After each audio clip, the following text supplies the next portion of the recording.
오늘의 말씀은 히브리서 5장의 말씀입니다. 신자가 어떠한 핍박 가운데서도 끝까지 믿음을 지키기 위해서는 세상을 능히 이길 수 있는 예수님을 의지해야 됩니다. 그래서 히브리서 기자는 박해받는 성도들에게 예수님을 증거하고 있습니다. 이것이 핍박받는 자에게 줄 수 있는 가장 큰 위로이기 때문입니다. 예수님은 대제사장으로서 참 하나님이셨지만 동시에 참 사람이셨기에 우리들의 속사정을 누구보다 잘 아시는 분이십니다. 특히 7절에서 예수님께서 육체로 계실 때에 심한 통곡과 눈물로 간구와 소원을 올리셨다고 하는 말씀이 있습니다. 예수님은 여러 번 우셨습니다. 특히 겟세마네 동산에서는 십자가를 지시기 위하여 땀방울이 핏방울이 되도록 울며 기도하셨습니다. 예수님께서 흘리신 눈물이야말로 핍박당하는 성도에게 가장 큰 위로입니다. 실제로 죄를 행하는 자들은 제정신이 아닙니다. 누가복음 15장을 보세요. 아버지 유산을 미리 받아 탕진한 탕자가 나옵니다.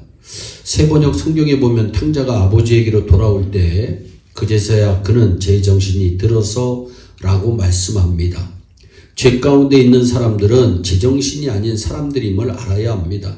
예수 그리스도를 거부하고 핍박하는 자들은 지금 제정신이 아닌 상태에 있습니다.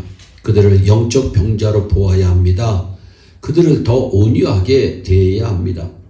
우리를 위해 눈물 흘리며 기도하시는 예수님을 바라봅시다. 거기에 위로가 있습니다. 엄마라고 불러도 돼요라고 하는 신앙 서적이 있습니다. 주인공은 KT 데이비스 20대 초반의 백인 자매입니다. 이 소녀는 한때 세상 사람들이 부러워하는 모든 것을 다 가진 소녀였습니다. 아주 부유한 가정에서 자라 고등학교 때 스포츠카를 타고 잘생긴 남자친구가 있고 공부도 1등을 하고 학생회장도 지냈던 소녀입니다. 그런데 이 모든 것을 버려두고 주님을 따라가는 이야기입니다.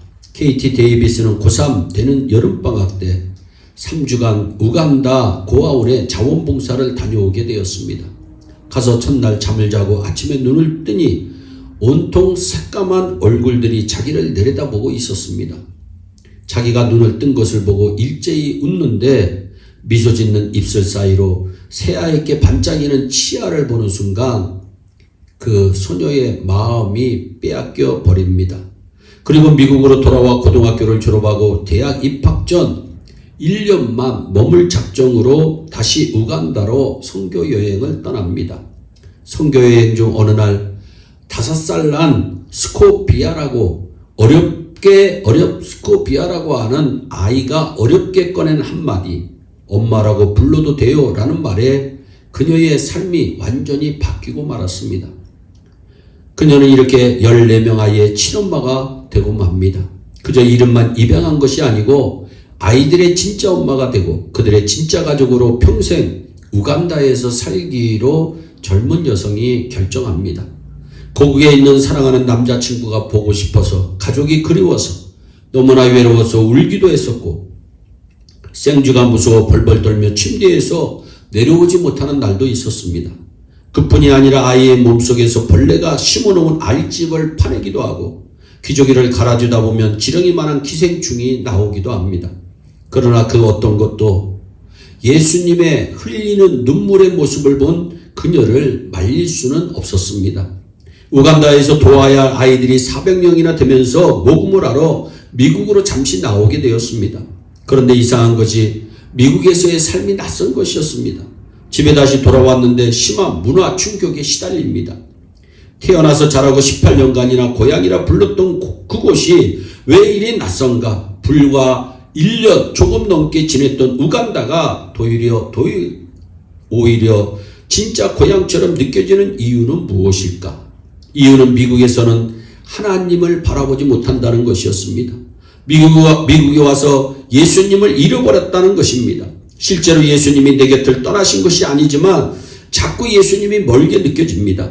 미국에서는 몸이 아프면 약국이나 병원을 찾아갑니다.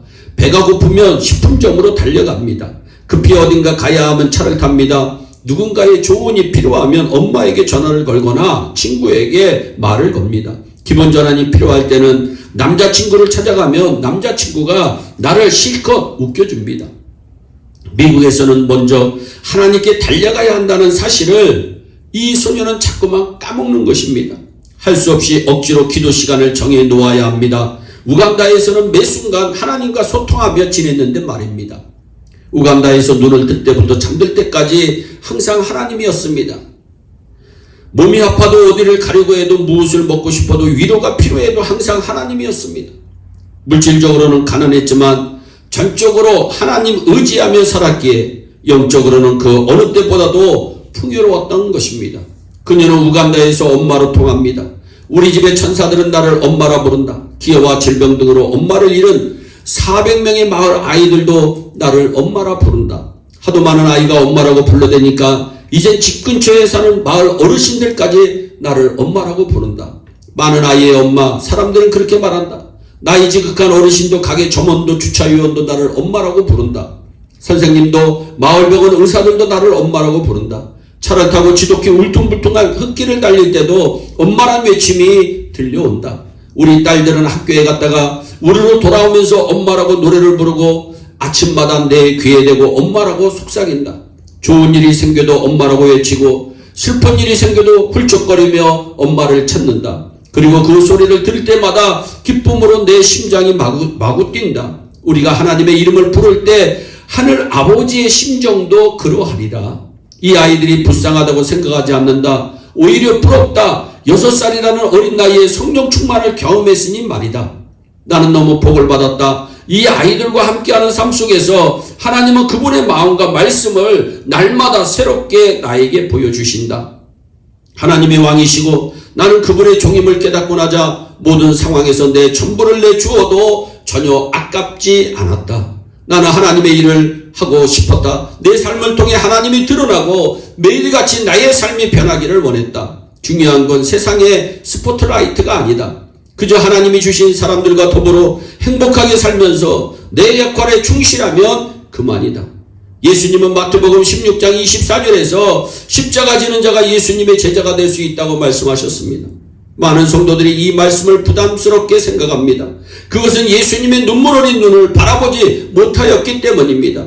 예수님의 눈물 어린 눈을 본 자는 이 말씀은 행복으로의 초청입니다. 우리는 고난을 이상하게 생각하지 말아야 합니다. 예수 믿고 사는 삶은 고난의 삶입니다. 예수님을 따라 산다는 것 자체가 이 세상에서는 힘든 것입니다.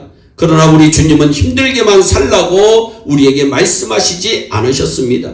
예수님의 눈을 바라보고 예수님을 따라가기만 하면 우리에게 기쁨이 있습니다. 감사가 있습니다. 얼마든지 세상을 이길 수 있습니다. 어떤 형편에 있더라도 두려움과 염려, 미움과 분노에 갇혀 살지 말아야 합니다. 예수님의 눈을 바라보며 날마다 승리하는 저와 여러분들이 되시기를 주 예수 그리스도의 이름으로 축원합니다.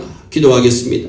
사랑의 하나님 참 감사합니다. 어떠한 환경에 있든지 예수님을 바라보며 살 수 있는 귀한 예일의 온 성도들이 되게 하여 주셔서 우리 하나님께는 영광이요 우리에게는 무한한 은혜가 넘치게 하여 주옵소서. 감사하고 예수님의 이름으로 기도하옵나이다. 아멘.